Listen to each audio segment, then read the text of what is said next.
सबसे पहले तो तुम्हें ये समझना पड़ेगा कि IoT इम्पैक्ट का मतलब क्या होता है।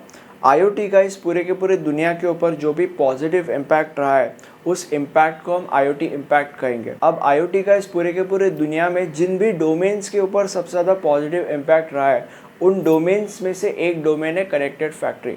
अब कनेक्टेड फैक्ट्री एक डोमेन नहीं है, फैक्ट्री एक डोमेन होता है, बट अगर उस फैक्ट्री के अंदर बहुत सारे सेंसर्स हैं जो कि अगेन IoT बेस्ड ही होंगे मोस्ट ऑफ द टाइम, या अगर उस फैक्ट्री के अंदर बहुत सारे IoT बेस्ड डिवाइसेस लगे हुए हैं to help in some of the other ways, तो ये चीज़ उस फैक्ट्री को एक कनेक्टेड फैक्ट्री बनाती है and hence the term is connected factory. तो आज हम ये समझने वाले हैं कि कनेक्टेड फैक्ट्री के अंदर किन किन जगहों पे IoT एक पॉजिटिव इम्पैक्ट डालता है। हम 3 ऐसी चीज़ें पढ़ने वाले हैं जहाँ पे IoT एक पॉजिटिव इम्पैक्ट डालता है, राइट।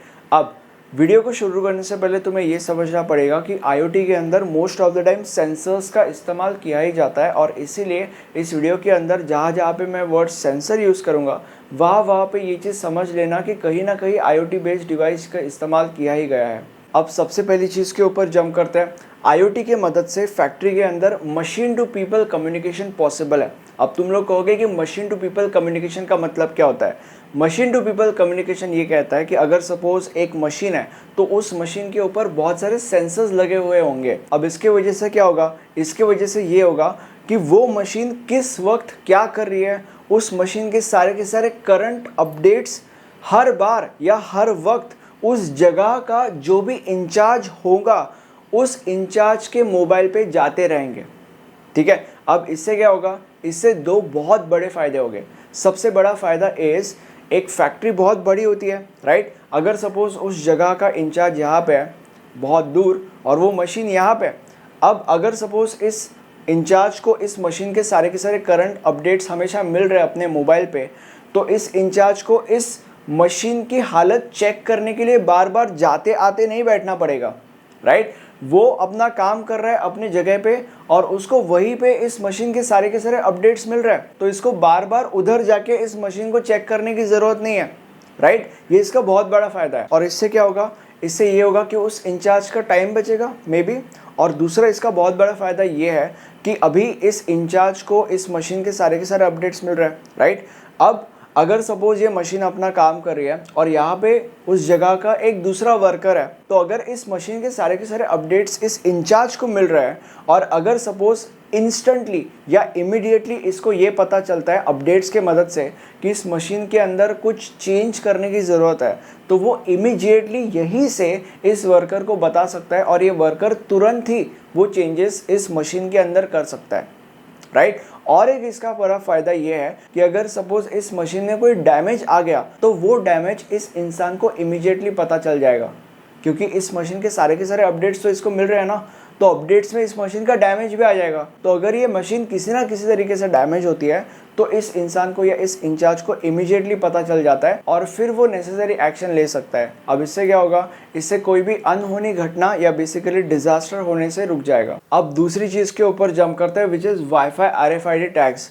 कनेक्टेड फैक्ट्रीज के अंदर क्या होता है, इनके अंदर रियल टाइम लोकेशन सिस्टम का इस्तेमाल किया जाता है। रियल टाइम लोकेशन सिस्टम को हम कभी कभी RTLS भी कहते हैं। अब तुम लोग कहोगे कि इसका मतलब क्या है। इसका मतलब ये है कि अगर सपोज एक मटेरियल है तो उस मटेरियल के ऊपर वाईफाई RFID टैग्स हम लगा सकते हैं और इससे क्या होगा, इससे ये होगा कि उस मटेरियल का रियल टाइम लोकेशन और स्टेटस हमें पता चलता रहेगा। मतलब अगर सपोज एक मटेरियल है और उस मटेरियल के ऊपर हमने अगर वाईफाई RFID टैग लगा दिया तो इससे वो मटेरियल जहाँ पे जाएगा उसका लोकेशन और उसका स्टेटस जो भी उस जगह का इंचार्ज है, लेट्स से फॉर एग्जांपल, उस इंचार्ज को पता चलता रहेगा। Kind of that weird stuff.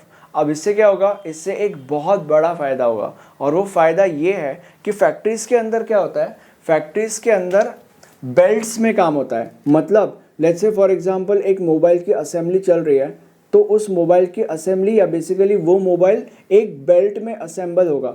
ये बेसिकली एक बेल्ट होता है और उस बेल्ट पे ये मोबाइल होता है और इस बेल्ट पे लेट्स से फॉर एग्जांपल एक या इन केसेस फ्यू मल्टीपल वर्कर्स होता है, राइट। तो अभी अगर सपोज तुमने इस मटेरियल पे वाईफाई RFID टैग लगा दिया या इस मटेरियल के आजू बाजू कहीं वाईफाई RFID टैग लगा दिया तो तुम्हें उस मटेरियल का लोकेशन पता चलता रहेगा। तो ऑब्वियसली धीरे धीरे मटेरियल आगे भी जाते रहेगा और डेवलप भी होते रहेगा, राइट। अब अगर सपोज इस मटेरियल को डेवलप करने के लिए X अमाउंट ऑफ टाइम लगता है इस वर्कर को, और अगर सपोज इन सम केसेस उसको ज़्यादा टाइम लगता है, तो क्योंकि उस इंचार्ज को इस मटेरियल का लोकेशन मिलते रह रहा है तो उससे उसको ये पता चल जाएगा कि इसको इस मटेरियल को डेवलप करने के लिए ज़्यादा टाइम लग रहा है।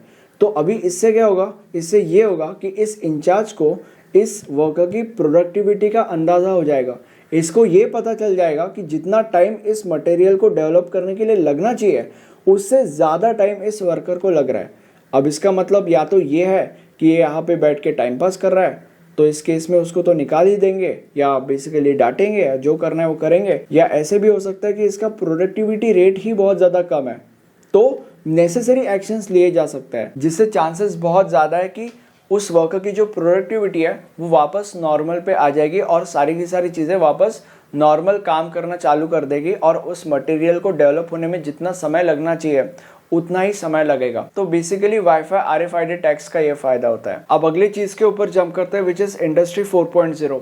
IoT की मदद से इंडस्ट्री 4.0 पॉसिबल है। अब तुम लोग कहोगे कि इंडस्ट्री 4.0 का मतलब क्या होता है। एक ऐसी इंडस्ट्री या एक ऐसी फैक्ट्री जिसके अंदर जितने भी सारे के सारे कंपोनेंट्स हैं या जितने भी सारे के सारे ऑब्जेक्ट्स हैं, मोस्ट ऑफ द ऑब्जेक्ट्स या मोस्ट ऑफ द कंपोनेंट्स एक दूसरे के साथ कम्युनिकेट कर सकते हैं और कम से कम ह्यूमन इंटरवेंशन है। इस चीज़ को कहा जाता है इंडस्ट्री 4.0। अब तुम लोग कहोगे कि अगर एक फैक्ट्री के अंदर या एक इंडस्ट्री के अंदर कम से कम ह्यूमन इंटरवेंशन है या ह्यूमंस कम से कम काम कर रहे हैं तो ज़्यादा से ज़्यादा कौन काम करेगा। Is the answer robots? And no, answer is not robots. क्यों ऐसा? इसीलिए क्योंकि जो रोबोट्स होता है वो एक नंबर के उनको बस दो काम आते हैं, पिक ड्रॉप, दैट्स इट, और कुछ नहीं कर सकते। वो रोबोट्स ब्रेनलेस होते हैं, ठीक है, और इसीलिए ज़्यादा से ज़्यादा काम रोबोट्स नहीं करेंगे। तो कौन करेगा ज़्यादा से ज़्यादा काम? ज़्यादा से ज़्यादा काम कोबॉट्स करेंगे। अब तुम लोग कहोगे कि कोबॉट्स का मतलब क्या होता है। कोबॉट्स का मतलब कनेक्टेड रोबोट्स। अब ये क्या करते हैं या ये क्या कर सकते हैं? कोबॉट्स एक दूसरे के साथ कम्युनिकेट कर सकते हैं with the help of IoT and AI। तो ज़्यादा से ज़्यादा काम यहाँ पे कोबॉट्स करते हैं। अब मुझे सच कमेंट सेक्शन में बताओ कि आपको ये वीडियो कैसा लगा, और अगर एग्जाम में इस टॉपिक के ऊपर क्वेश्चन पूछा जाता है तो आपको एक प्रॉपर तरीके से आंसर लिखना पड़ेगा, और उसके लिए जो नोट्स मैंने आपके लिए इस सब्जेक्ट के बनाए हैं वो नोट्स बहुत बहुत बहुत ज़्यादा इंपॉर्टेंट है। उसी नोट्स की वजह से आपके एग्जाम में पूरे के पूरे मार्क्स मिलने के चांसेस बहुत ज़्यादा बढ़ जाएंगे। नोट्स के सारे डिटेल्स आपको नीचे डिस्क्रिप्शन बॉक्स में मिल जाएंगे, और ये हमारा प्लेलिस्ट है। इस प्लेलिस्ट में हमने आपके लिए इस सब्जेक्ट के सारे वीडियोस अवेलेबल करा के रखा है। Thank you so much.